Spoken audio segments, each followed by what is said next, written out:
सभी को नमस्कार। मैं फौरन सर, फिजिक्स क्लासेस। आज हमारा टॉपिक रहेगा परपथों के प्रकार, और ये टॉपिक हम देख रहे हैं UP board online study channel पर। तो आज हम इस टॉपिक के बारे में पढ़ेंगे कि सर्किट कितने प्रकार के होते हैं और कौन सा सर्किट काफी इंपॉर्टेंट है बोर्ड के लिए। तो यहां पर बहुत ही इजी लैंग्वेज में हम इसके टाइप और इसके फॉर्मूले पढ़ते हैं। ठीक है, देखिए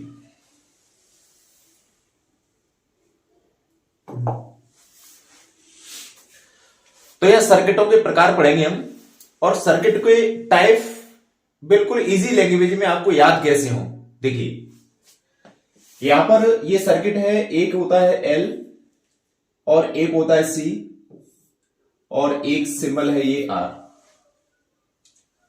एल का मतलब होता है,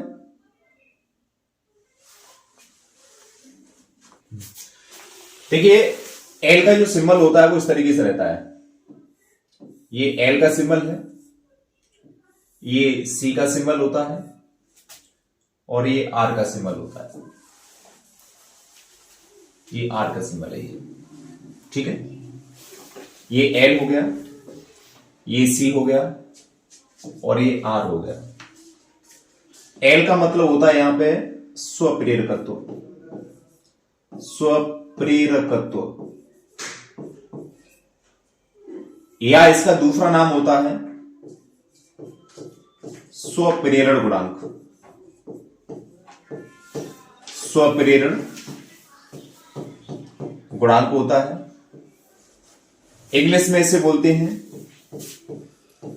सेल्फ इंडक्टेंस या कोएफिशिएंट ऑफ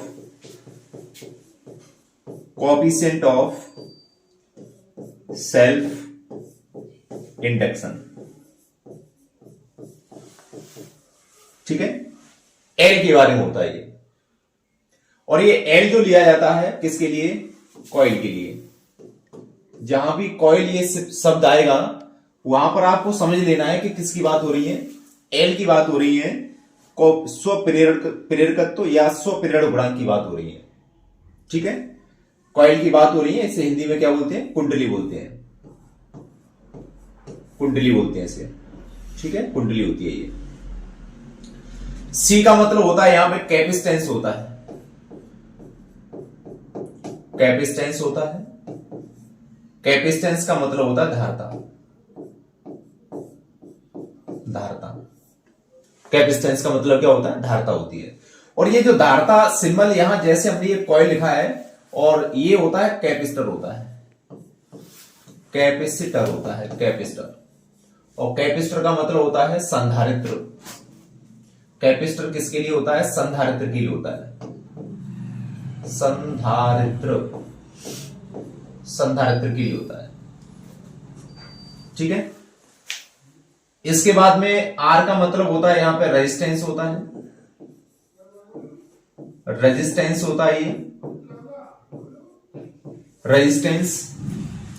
रेजिस्टेंस का मतलब क्या होता है? प्रतिरोध होता है ये, प्रतिरोध होता है। और ये किसके लिए लेते हैं? ये लेते हैं किसी परपथ के लिए। परपथ के लिए होता है। ठीक है, ये बात आपकी समझ में आनी चाहिए। जैसा कि हमने ये पूरा सर्किट बना लिया है, ये सिंबल बना लिए हैं, ये एल है, ये सी है और ये आर है। एल का मतलब होता है स्वप्रेरकत्व या इसे बोलते हैं स्वप्रेरण गुणांक।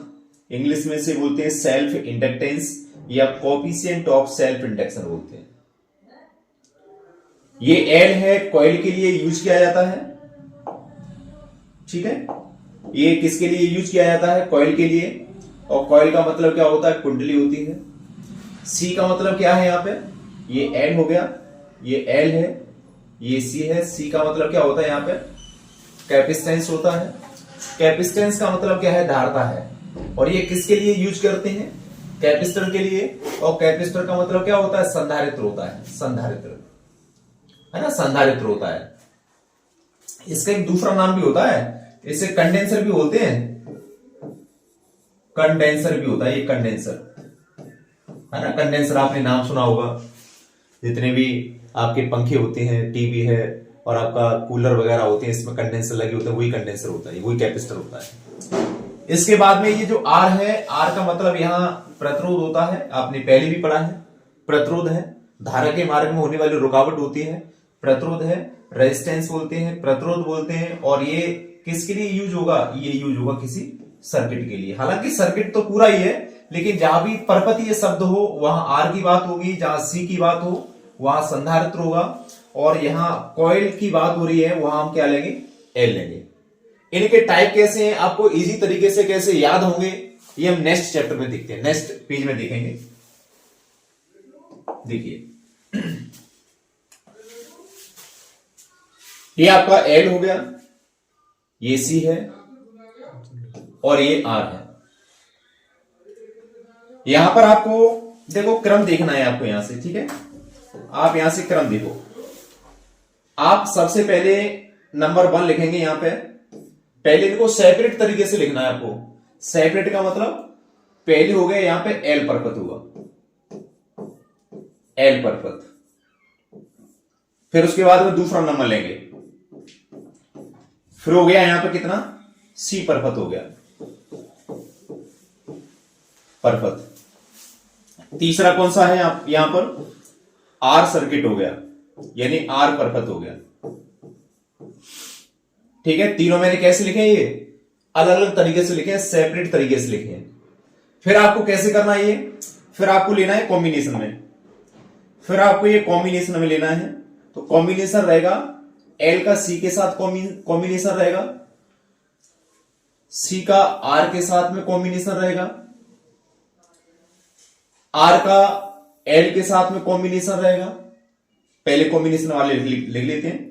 देखिए तो हम कॉम्बिनेशन को देखेंगे, तो कॉम्बिनेशन वाले इधर देखिए, तो ये 4th नंबर हो जाएगा हमारा, 4th नंबर। इन दोनों को कॉम्बिनेशन ले लो, ये हो जाएगा कौन सा? एलसी सर्किट हो गया, ये एलसी सर्किट हो गया।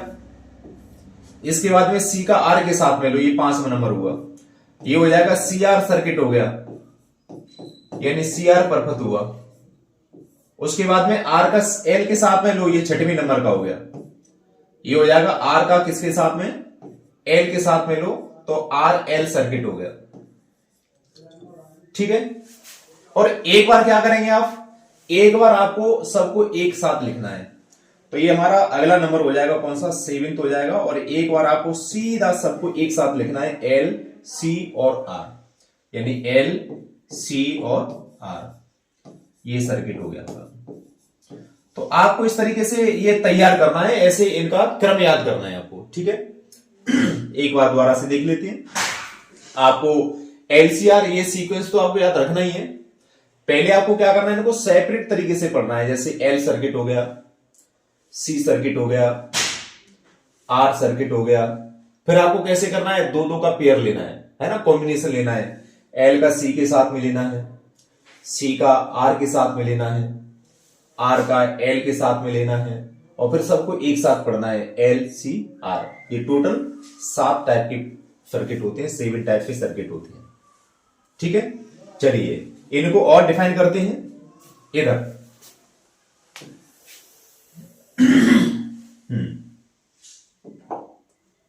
देखिए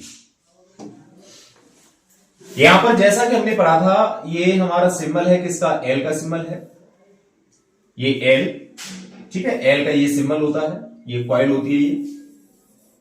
और इसके बाद में ये किसका सिंबल है? सी का सिंबल है। और ये किसका सिंबल है बताओ?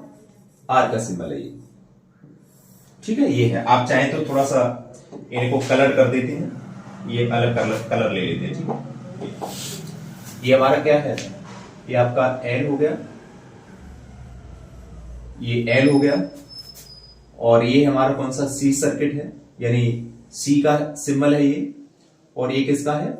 आर का सिंबल है ये, ठीक है। इस तरीके से ये एल हो गया, और ये कितना है? सी है, और ये कितना है? आर। चलो अब इसके बाद में आपको इनमें क्या देखना है, क्या तैयार करना है?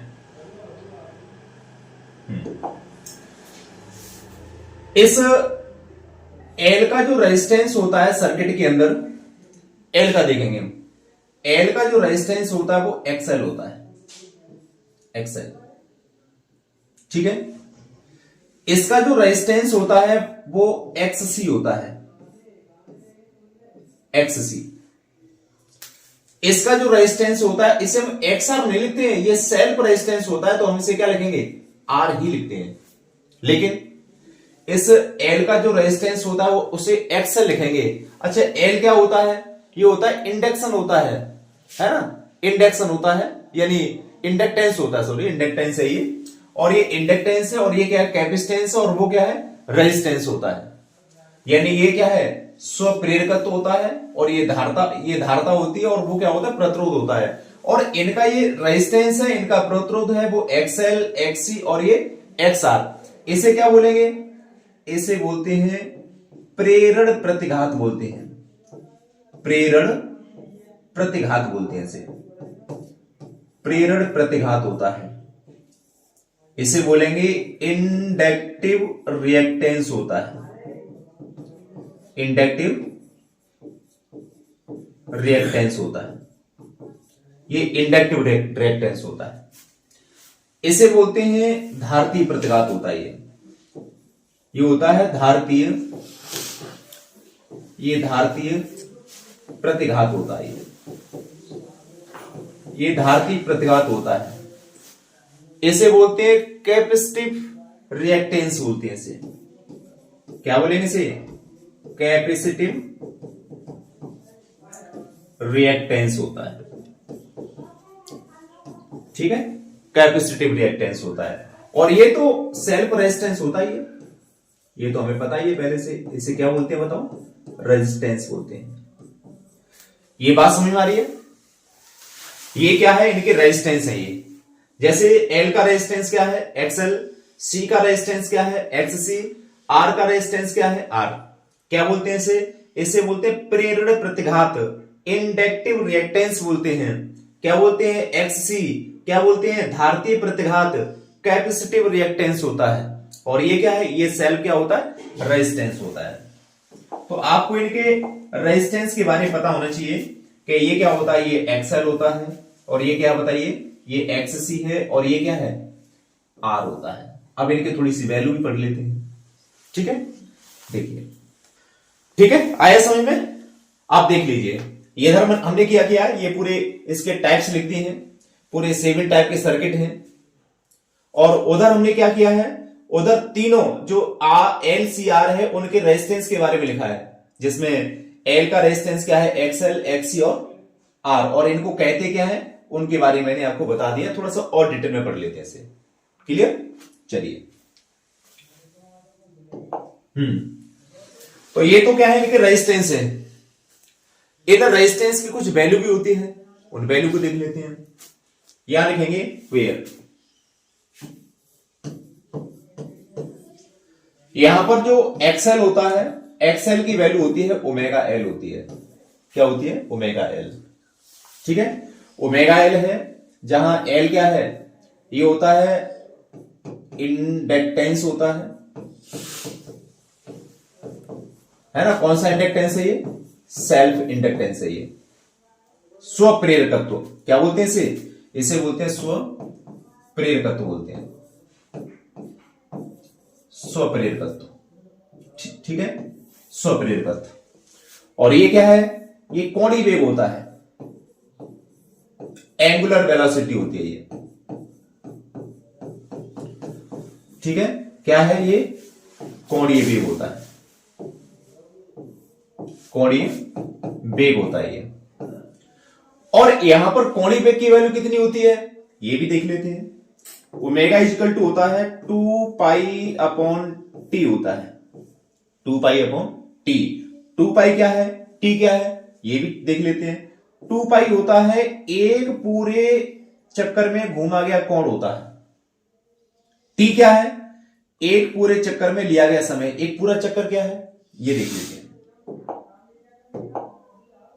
देखिए, जैसे मान लो अल्टरनेटिव करंट है ये, और ये अल्टरनेटिव करंट यहां से स्टार्ट हो रहा है, यहां से ये 0 है, और ये क्या है बाई एच, और ये क्या है बाई डैश, ठीक है, ये y और ये y डैश एक्सेस हुआ, और अल्टरनेटिव करंट है वो इस तरीके से रोटेट होता है, इस तरीके से। तो इसका एक पूरा जो चक्कर है, साइकिल है, वो यहां पर कंप्लीट हो रही है, ठीक है। एक पूरी साइकिल में जो टाइम टेकन होता है उसे क्या लिखते हैं, टी लिखते हैं। और यहां पर क्या है, ये हाफ है, तो इसका टाइम कितना हुआ, t/2 हुआ। और एक पूरे साइकिल में रोटेट किया गया जो एंगल होता है वो कितना होता है, 360 होता है, 360 होता है। यहां पे ये थीटा इजिकल टू इस जगह पे कितना हुआ, 360 हुआ। 360 को आप क्या लिखेंगे, ऐसे लिखेंगे, 2 पाई लिखेंगे। और यहां क्या, यहां कितना लिखेंगे, यहां पाई लिखेंगे, ये हाफ साइकिल के लिए। इसका मतलब ये हुआ कि एक पूरे साइकिल के लिए अल्टरनेटिव करंट में एक पूरे साइकिल के लिए जो टाइम टेकन होता है वो टी होता है, और रोटेट किया गया एंगल कितना होता है, 360, अर्थात कितना होता है, 2 पाई होता है। तो इसका मतलब ये हुआ कि हमने यहां पर जो एंगल है, इस एंगल की जगह पर हमने क्या लिखा है, 2 पाई लिखा है। और यहां पर एक पूरे साइकिल के लिए यहां पर आप चाहें तो स्मॉल टी ले सकते हैं, और स्मॉल टी की जगह हमने क्या लिया है, यहां पर कैपिटल टी लिया है, क्योंकि एक पूरे साइकिल में लगे टाइम को हम क्या बोलते हैं, टी बोलते हैं, ठीक है। कैपिटल टी लिया हमने, तो 2 पाई अपॉन कितना है, ये टी है, ठीक है। तो ओमेगा की वैल्यू कितनी है यहां पर, 2 पाई अपॉन टी, ये ध्यान रखना है। और टी क्या होता है, यहां पर टी इक्वल टू एक फॉर्मूला और होता है, यहां टी और एन में रिलेशन होता है, टी इक्वल टू 1/f होता है, या हम इसे लिख सकते हैं f इक्वल टू कितना, 1/t। ये क्या है, फ्रीक्वेंसी और टाइम पीरियड में रिलेशन होता है। ये f क्या है यहां पे, ये आवृत्ति होती है, फ्रीक्वेंसी होती है, ये फ्रीक्वेंसी होती है। इसका मतलब ये हुआ कि t की जगह पे आप कितना लिख सकते हैं, 1/f लिख सकते हैं। लिखिए देखो, तो ये कितना हुआ, ये हो जाएगा 2 पाई अपॉन 1/f, और f को जब ऊपर ले जाएंगे तो ये क्या होगा, 2 पाई f हो जाएगा। तो ओमेगा की वैल्यू हमारे पास में ये भी एक निकल गया यहां से, तो इसे अलग से लिख लेते हैं। ये देखिए यहां देन हमारे पास में कितना, ओमेगा की वैल्यू कितनी निकल के आ रही है, 2 पाई f निकल के आ रही है। और जब ये 2 पाई f निकल के आ रही है तब XL की वैल्यू कितनी है, XL की वैल्यू कितनी है हमारे पास में, ओमेगा L, और ओमेगा की जगह पे क्या लिखेंगे आप, ओमेगा की जगह पे लिखेंगे 2 पाई f, और साथ में कितना है, L, ये पॉइंटेड है ना, मल्टीप्लाई में, तो ये वैल्यू किसकी हो जाएगी, XL। क्योंकि XL क्या है, ये XL है L का रेजिस्टेंस, और रेजिस्टेंस की यूनिट क्या होती है, ओम होती है। तो XL की जो यूनिट रहेगी वो क्या रहेगी, ओम रहेगी, ठीक है, क्या है, ओम। तो यहां पर देखो, यहां पर 2 पाई क्या है, 2 पाई, तो ये कांस्टेंट है, ये f क्या है, यहाँ पे फ्रीक्वेंसी होती है, आवृत्ति होती है, और L क्या है, यहाँ पे कोफिशिएंट है। कौन सा कोफिशिएंट है, ये सेल्फ इंडक्टेंस है ना। तो XL की वैल्यू कितनी होगी, 2 पाई FL है ना, और इसकी यूनिट क्या रहेगी, ओम। तो यहां से भी एक न्यूमेरिकल बनता है, क्या बनता है, न्यूमेरिकल यहां से आ जाता है, यहां से, ठीक है। चलिए नेक्स्ट,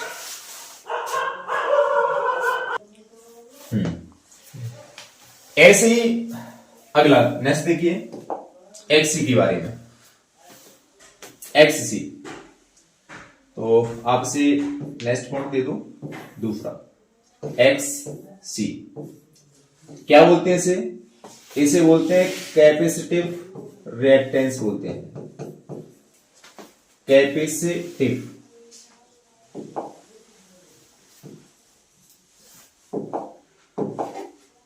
ठीक है। क्या बोलेंगे इसे, कैपेसिटिव रिएक्टेंस बोलते हैं, कैपेसिटिव रिएक्टेंस होता है, धारती प्रतिघात बोलते हैं इसे, धारती प्रतिघात होता है ये, ठीक है, धारती प्रतिघात होता है। क्या वैल्यू होती है इसकी वैल्यू होती है XC इक्वल टू, जैसा कि XL का ओमेगा L होता है तो इसका XC इक्वल टू 1/ओमेगा C होता है, और ओमेगा की वैल्यू हमने पढ़ी थी 2 पाई f होती है, तो इसे हम लिख सकते हैं 1/ कितना, 2 पाई f और कितना C। तो ये फॉर्मूला होता है इसका, तो यहां से भी न्यूमेरिकल आने के चांस होते हैं, क्योंकि ये क्या है, ये सी का रेजिस्टेंस है, तो इसकी भी यूनिट क्या रहेगी, ओम रहेगी। ठीक, इनको एक बार और सिंबलाइज कर देते हैं। जैसे एफ यहां क्या है, एफ यहां पर फ्रीक्वेंसी होती है,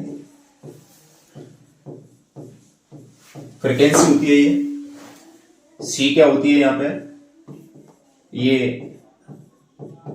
कैपेसिटेंस होती है, ये कैपेसिटेंस होती है, धारता होती है ये क्या है, आवृत्ति है, आवृत्ति है, और ये क्या है, ये धारता होती है।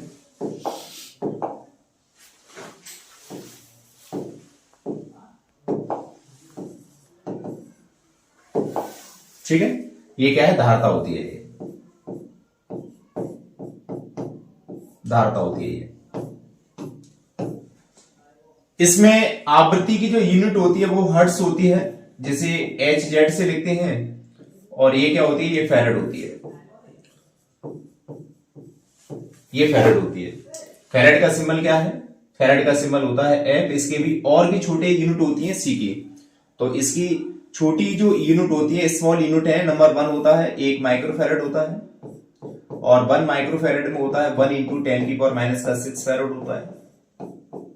दूसरा पॉइंट, और भी इससे छोटी यूनिट होती है, इसे पिकोफैराड बोलते हैं, पिकोफैराड में होते हैं 1 × 10⁻12 फैराड होता है। तो इसमें भी न्यूमेरिकल पूछे जाते हैं, इसका भी आपको ध्यान रखना है। ये तो है रेजिस्टेंस। अब बात करेंगे इनके क्या, पोटेंशियल की बात करेंगे हम, इनके विभव की बात करेंगे। जितनी भी सर्किट हमने पढ़े हैं, जितनी भी सर्किट हमने पढ़े हैं, तो इनके हम पोटेंशियल की बात करते हैं। तो पोटेंशियल हम नेक्स्ट पेज पे देखिए। तो आगे हम बात करेंगे किसकी, पोटेंशियल की बात करते हैं। तो ये रहेगा क्या, पोटेंशियल ऑफ सर्किट,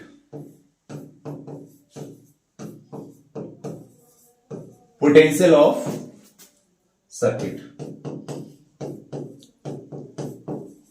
सर्किटों के पोटेंशियल क्या है।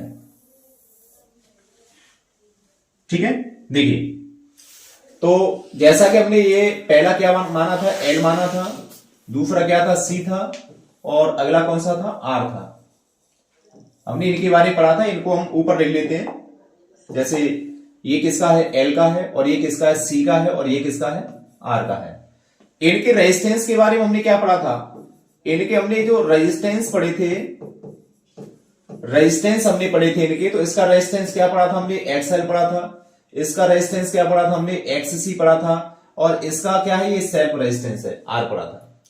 इनके बारे में भी पढ़ा था हमने, इनको पूरी तरीके से भी डिफाइन किया था, एक्सएल क्या है, एक्ससी क्या है, आर क्या है। आर तो रेजिस्टेंस होता ही है, लेकिन अब इसके बाद में क्या पढ़ेंगे, इनके पोटेंशियल पढ़ते हैं। अब इनके पोटेंशियल पढ़ेंगे, ठीक है। ये पोटेंशियल देखिए, तो जैसा कि एक्सएल क्या है, एक्सएल है रेजिस्टेंस, और ओम का नियम हमें क्या बताता है, ओम का नियम बताता है हमें V = कितना होता है, IR होता है। यानी आर के सिरों के बीच में जो पोटेंशियल होता है वो कितना होता है, B होता है, और V = कितना होता है, IR।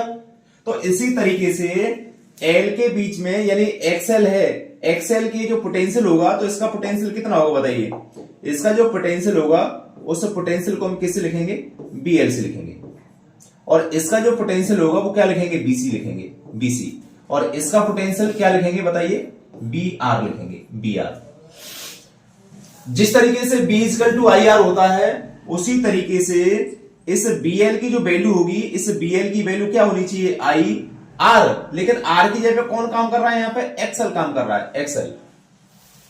BC की बात करें तो BC की B = क्या होता है, IR, लेकिन हम क्या पढ़ रहे हैं, BC पढ़ रहे हैं, तो BC = क्या होगा, IXC होगा।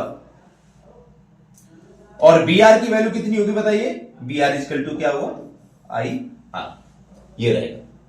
तो जब भी पोटेंशियल की बात करें तो BL की वैल्यू कितनी है, IXL है, BC की वैल्यू कितनी है, IXC है, BR की वैल्यू कितनी है, IR है। और इन सबकी जो यूनिट रहेगी, सबकी यूनिट क्या रहेगी, यहां पे वोल्ट रहेगी, क्योंकि पोटेंशियल है, और पोटेंशियल की यूनिट क्या होती है, वोल्ट होती है।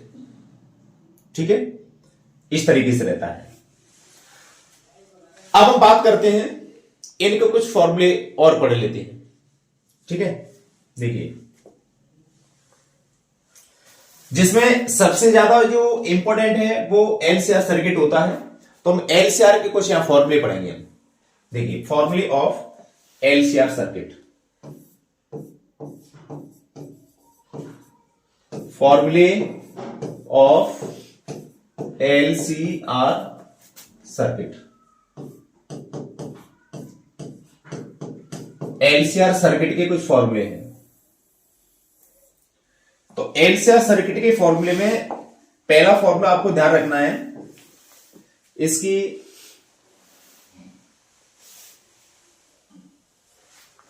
प्रतिबाधा का। नंबर 1 प्रतिबाधा होती है।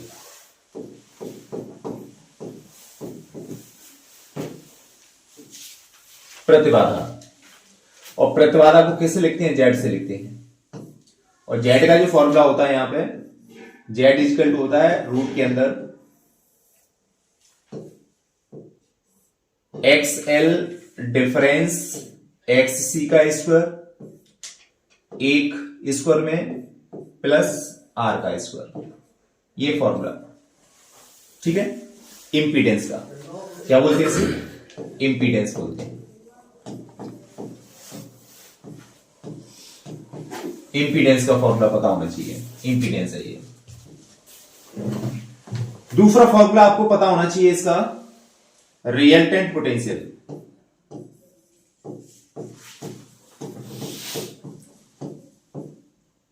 रिजल्टेंट पोटेंशियल का फॉर्मूला मालूम होना चाहिए। ठीक है, रिजल्टेंट पोटेंशियल पता होना चाहिए। ये रिजल्टेंट पोटेंशियल और ये इसका क्या है? इंपीडेंस। इंपीडेंस का फॉर्मूला ये, और रिजल्टेंट पोटेंशियल का जो फॉर्मूला है वो ये है, बी स्क्वायर इजिकल टू होता है b l minus b c का स्क्वायर होता है प्लस बी आर का स्क्वायर होता है। और यहां से जब बी की वैल्यू निकालेंगे तो बी की वैल्यू हो जाएगी यहां से बी इजिकल टू रूट के अंदर, ये हो जाएगा b l minus b c का स्क्वायर प्लस बी आर का स्क्वायर। ये दूसरा फॉर्मूला। तीसरा फॉर्मूला जो रहता है इसका, तीसरा फॉर्मूला है पावर फैक्टर का। पावर फैक्टर,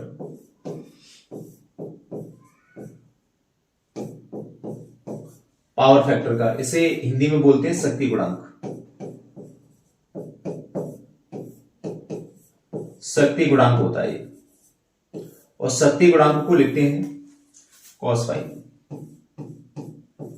कॉस फाई का फॉर्मूला होता है आर बटे जेड। आर अपॉन जेड होता है, जेड की वैल्यू हमें पता ही है, तो ये आर अपॉन हो जाएगा रूट के अंदर एक्सएल माइनस का एक्सी, एक्सएल माइनस का एक्सी का स्क्वायर प्लस आर का स्क्वायर होता है। ये फॉर्मूले तो आपको याद रखनी है। और एक फॉर्मूला और होता है इसका, वो रिजल्टेंट पोटेंशियल का डायरेक्शन निकालना। परिणामी जो विभवांतर होता है उसका डायरेक्शन, उसकी दिशा ज्ञात करना। ठीक है, तो इनको हम थोड़ा सा अंडरलाइन कर देते हैं सबको। जैसे एक तो ये फॉर्मूला हुआ, ये फॉर्मूला आपको याद रखना है ना, प्रतिबाधा का, इंपीडेंस का। दूसरा फॉर्मूला होता है इसमें ये फॉर्मूला है, और तीसरा फॉर्मूला ये वाला है। एक फॉर्मूला और है डायरेक्शन का। ये तीन फॉर्मूले तो ये हो जाएंगे एलसीआर में। एक फॉर्मूला और पढ़ना है अभी भी। ठीक है, वो है आपका direction of resultant potential. Fourth formula है direction of resultant potential.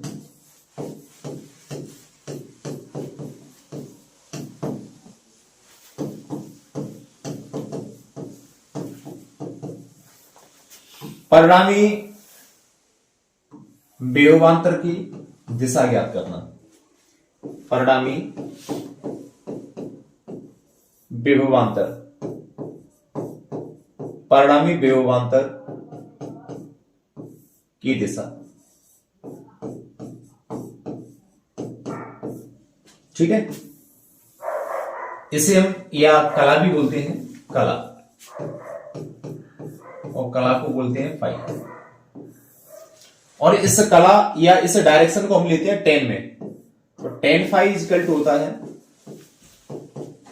XL minus का एक्स सी अपॉन आर। ये इसका अगला फॉर्मूला है। ये चार फॉर्मूले आपको ध्यान रखने हैं। Tan phi equal to XL minus का एक्स सी अपॉन आर। मैं आपको छोटा क्वेश्चन बताता हूं इसमें, तो क्वेश्चन 2 मार्क्स में या 1 मार्क्स में कैसे पूछा जाता है। अनुनादी अवस्था में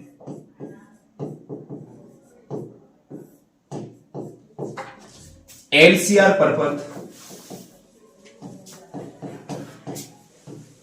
परपथ की प्रतिबाधा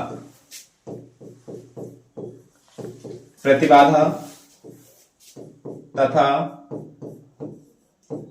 शक्ति गुणांक के मान बताओ,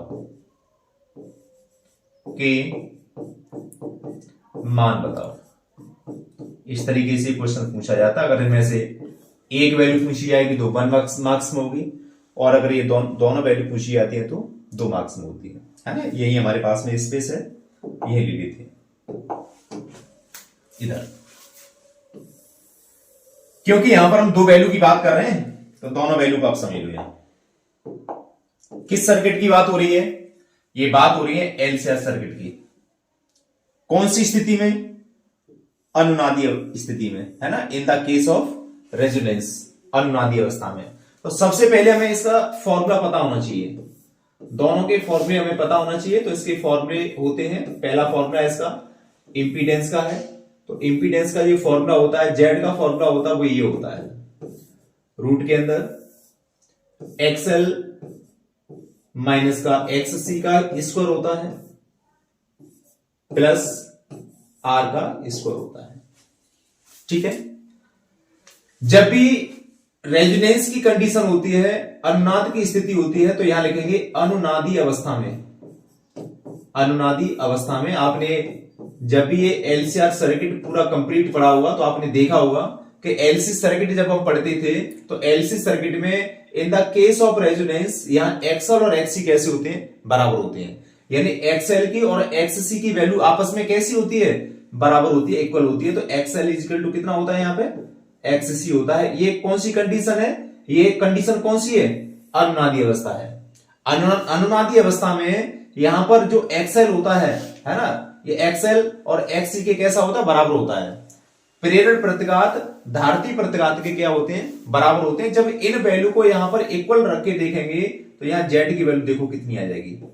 तो जेड की वैल्यू आएगी यहां से, तो जेड इक्वल टू हो जाएगा रूट के अंदर, ये तो वैल्यू आपस में बराबर है। या तो आप एक्सएल की जगह पे एक्स लिख दो, या एक्ससी की जगह पे क्या लिख देंगे? एक्सएल लिख देंगे। तो रख के देख लो, ये एक्सएल है, एक्सएल, क्योंकि ये आपस में बराबर है, तो इस एक्सएल की जगह पर भी आप क्या ले सकते हैं? एक्ससी की जगह पे क्या ले सकते हैं? एक्सएल ही ले सकते हैं। तो ये इनका क्या हो जाएगा? स्क्वायर, और प्लस में कितना है? आर का स्क्वायर है, और ये आपस में कैंसिल आउट हो जाएंगे। तो पहला यहां पर कितना हुआ? ये 0 हो जाएगा, और 0 प्लस कितना? आर स्क्वायर, यानी आर स्क्वायर ही बचा 0 को ऐड करके। तो ये वैल्यू कितनी आ जाएगी? यहां पे आर के इक्वल आ जाएगी। तो अनुनादी अवस्था में इसकी जो इंपीडेंस होती है, जो प्रतिबाधा होती है, वो कितनी होती है? आर के बराबर होती है। कौन से सर्किट के लिए? एलसीआर सर्किट के लिए। ठीक है, तो यहां पर क्या हुआ हमारा? ये शक्ति गुणांक, ये आ गया क्या? प्रतिबाधा। ये प्रतिबाधा हमने निकाल ली। अभी क्या रह गया है? शक्ति गुणांक। इसे भी देख लेते हैं।